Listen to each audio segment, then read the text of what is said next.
today's video, I'm going to teach you how to resize a calendar in Notion.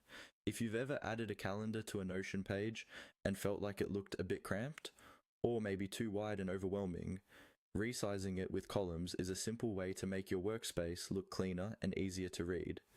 I'll walk you through a quick method that uses Notion's built-in column layout so you can control how much space your calendar takes up on the page.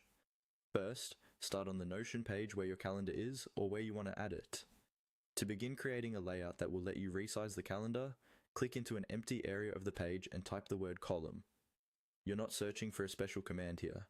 You're just adding some temporary text that will help you create the structure you need.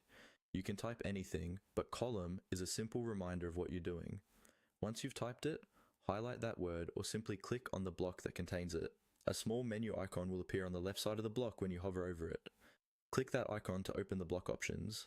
From there, look for the layout options that let you change how many columns the page uses. Choose the option that creates 2 columns. This tells Notion to split that area of the page into a left and right section, which you can then use to control the width of your content. After you've created your 2 columns, you'll see that the page is now divided. One column might be slightly wider than the other, but you can adjust that later. Now it's time to move your calendar into this new layout.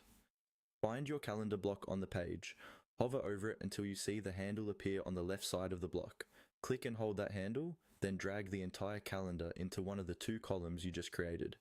As you drag, Notion will show you a blue highlight to indicate where the calendar will land. Drop it inside the column you prefer.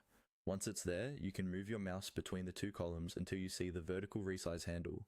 Click and drag that handle left or right to adjust the width of the column that contains the calendar.